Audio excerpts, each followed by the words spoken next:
नमस्ते दोस्तों और स्वागत है इंट्राडे ट्रेडिंग कोर्स के 18वें दिन में। आज का दिन बहुत ही रोमांचक है क्योंकि हम बात करने वाले हैं बोलिंजर बैंड्स के बारे में। एक ऐसा टूल जो आपके ट्रेडिंग खेल को अगले स्तर पर ले जा सकता है। अगर आप सोच रहे हैं ये बोलिंजर बैंड्स क्या होता है तो चिंता मत करो, मैं हूं ना।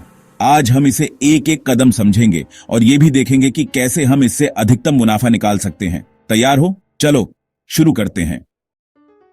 ठीक है, तो सबसे पहले ये बोलिंजर बैंड्स क्या होते हैं? आसान भाषा में ये एक तकनीकी संकेतक है जो कीमत के उतार चढ़ाव को ट्रैक करता है। इसमें 3 रेखाएं होती हैं। मध्य रेखा ये होती है साधारण चलती औसत यानी SMA। ऊपरी रेखा और निचली रेखा ये कीमत की अस्थिरता के हिसाब से ऊपर और नीचे चलती है। इसे एक रबर बैंड की तरह समझो। जब बाजार में ज्यादा हलचल होती है बैंड्स चौड़े हो जाते हैं और जब बाजार थोड़ा शांत होता है बैंड्स सिकुड़ जाते हैं। और यहीं से आता है जादू। दोस्तों, बोलिंजर बैंड्स का सबसे बड़ा फायदा ये आपको बताता है कि बाजार ज्यादा खरीदा गया है या ज्यादा बिका हुआ है और कब एक बड़ा मूवमेंट आने वाला है। मजेदार ना?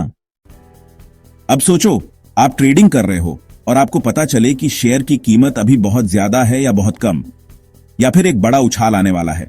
बोलिंजर बैंड्स ठीक यही करता है। मैं एक कहानी सुनाता हूं। एक बार मैं ट्रेडिंग कर रहा था, रिलायंस का शेयर देख रहा था। बैंड्स एकदम सिकुड़ गए थे यानी स्क्वीज हो रहा था। मैंने सोचा, अरे कुछ बड़ा होने वाला है। और क्या, 2 दिन बाद शेयर ने बड़ा उछाल मारा और मैंने अच्छा मुनाफा कमाया। तो ये बैंड्स आपको संकेत देते हैं। स्क्वीज जब बैंड्स सिकुड़ते हैं यानी अस्थिरता कम है और बड़ा मूवमेंट आने वाला है।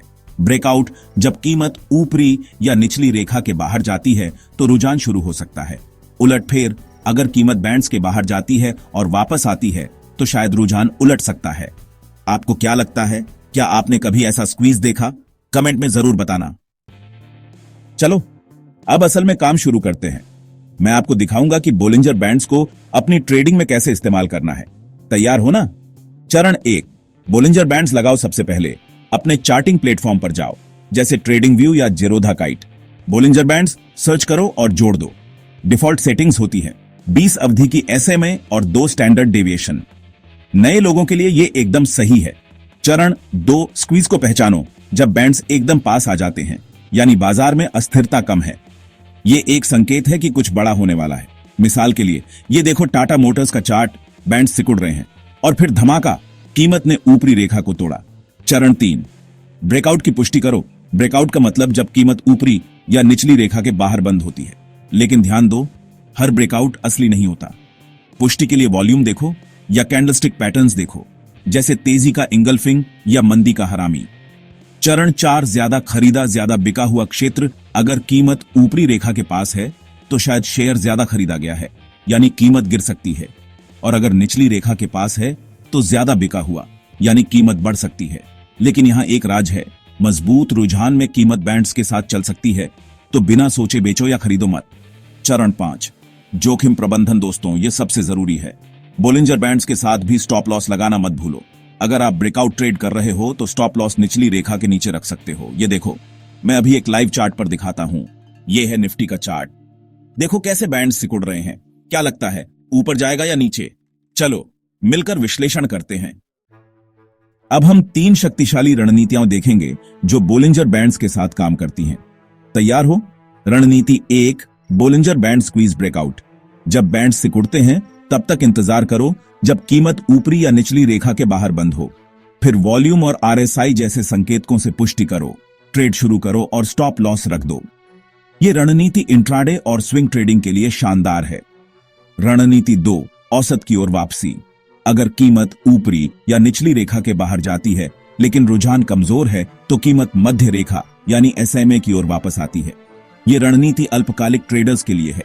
उदाहरण, ये देखो इन्फोसिस का चार्ट। कीमत ऊपरी रेखा के पास गई लेकिन वापस आई। रणनीति 3, रुझान के साथ चलना। अगर बाजार में मजबूत रुझान है तो कीमत ऊपरी रेखा के साथ चलेगी, तेजी के रुझान में, या निचली रेखा के साथ मंदी के रुझान में। इसमें शुरुआत के लिए पुलबैक का इंतजार करो और रुझान के साथ ट्रेड करो। कौन सी रणनीति आपको सबसे ज्यादा पसंद आई? कमेंट में बताना, और अगर कोई सवाल है तो पूछना मत भूलना। चलो अब बात करते हैं गलतियों की, क्योंकि गलतियों से ही हम सीखते हैं। बोलिंजर बैंड्स के साथ ये गलतियां मत करो। बिना सोचे ब्रेकआउट ट्रेडिंग। हर बैंड के बाहर का मूवमेंट ब्रेकआउट नहीं होता। पुष्टि जरूरी है। रुझान को नजरअंदाज करना। अगर बाजार गिरावट में है तो निचली रेखा के नीचे भी कीमत गिर सकती है। संदर्भ देखो, जोखिम प्रबंधन न करना, बिना स्टॉप लॉस के ट्रेडिंग करना यानी अपने पैसे को खतरे में डालना, जरूरत से ज्यादा जटिल करना, बोलिंजर बैंड्स के साथ बहुत सारे संकेतक मत जोड़ो, इसे सरल रखो। एक बार मैंने भी यह गलती की थी, एक स्क्वीज देखा और बिना पुष्टि के ट्रेड ले लिया, नतीजा नुकसान। तो आप मेरी गलती से सीखो और समझदारी से ट्रेडिंग करो।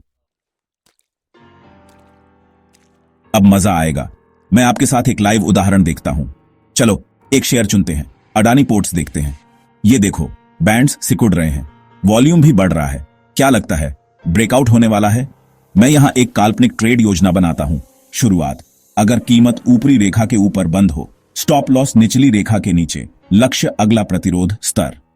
आप क्या सोचते हो? कोई और शेयर है जिसका हम विश्लेषण करें? कमेंट में सुझाव दो। तो दोस्तों, चलो इसे समेटते हैं। आज हमने क्या सीखा? बोलिंजर बैंड्स कीमत और अस्थिरता को ट्रैक करते हैं। स्क्वीज का मतलब बड़ा मूवमेंट आने वाला है। ब्रेकआउट, औसत की ओर वापसी और रुझान के साथ चलने वाली रणनीतियां इस्तेमाल करो। जोखिम प्रबंधन जरूरी है, स्टॉप लॉस लगाओ। ट्रेडिंग में धैर्य और अनुशासन चाहिए। थोड़ी सी मेहनत करो, बोलिंजर बैंड्स का अभ्यास करो और देखो कैसे तुम्हारा मुनाफा बढ़ता है। आप सबके अंदर काबिलियत है, बस थोड़ा सा ध्यान चाहिए। अरे ये 50 मिनट कैसे बीत गए पता ही नहीं चला। धन्यवाद दोस्तों आज मेरे साथ जुड़ने के लिए। अगर आपको ये वीडियो पसंद आया तो लाइक करो, शेयर करो और चैनल को सब्सक्राइब करना मत भूलो। बेल आइकन भी दबा दो ताकि दिन 19 का वीडियो मिस ना हो। कमेंट में बताना आप बोलिंजर बैंड्स का इस्तेमाल कैसे करते हो, या कोई खास विषय है जिसे हम अगली बार कवर करें। मैं आपके जवाब का इंतजार करूंगा।